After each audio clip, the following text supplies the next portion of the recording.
On his way there, like 3 verses before he gets to Jairus' house, this woman reaches out and touches and grabs Jesus' cloak as he's walking through an entire group of people. Big crowd. Huge crowd of people, and she gets healed, I believe, of 12 years of bleeding. Yep.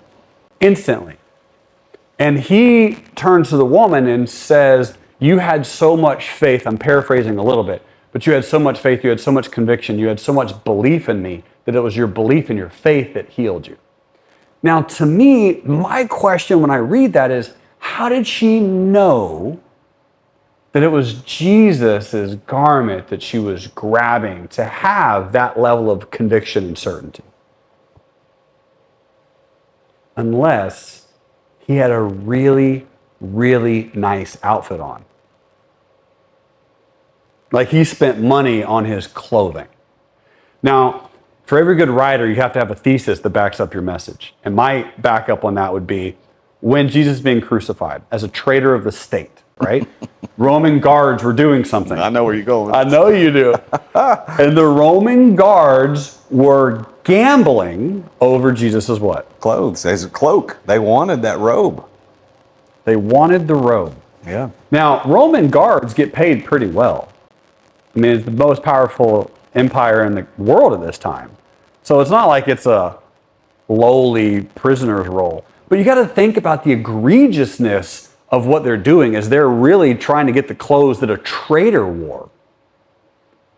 So those had to be some really nice garments for, in my thesis, for these Roman guards to be battling over. And so my thought is, as Jesus is walking through this large crowd of people, to quote you, which is also in the Bible, this woman goes, oh, that's Jesus. That must be Jesus.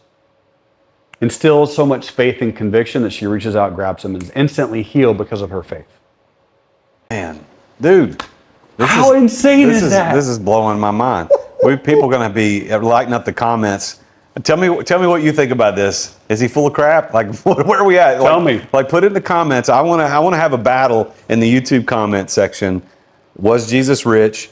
He's given some pretty compelling evidence that I would never, like I have never thought about it. And I was a pastor for 13 years. I have a degree in biblical studies, and nobody ever taught me this stuff. Come on, baby. Listen, and certainly, I'm not going to say 100% that this is the actual thing, because I don't know yet. I'm processing it. At the same time, you guys are listening to this in real life. But speaking of real life trading, we'll get to in a minute. But this is a compelling thing, because I think his garment, one of the things I remember about his garment, if I'm remembering correctly, is it was made without seams or cuffs. Seams. Yeah, there was. So that also was you know how big a piece of fine linen you'd have to have in order to fold it right, to sew it, to create. It'd be huge. Where you make a shirt or a robe for somebody, you cut out pieces and sew them together. So it was fine linen.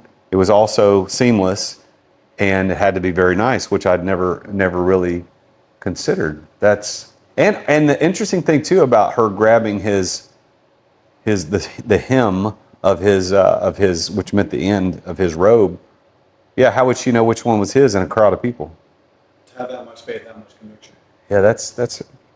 So when did all this start for you? When did this Jesus was rich thing start? Well, did you have a moment of? I'm going to guess for a second that somebody came to you. You're wealthy. You've done really well for yourself, and said, You're not living right under God because you have a lot of money. Is that where this started? And you had to justify it? Like, where did this start? What a question. What a question. No.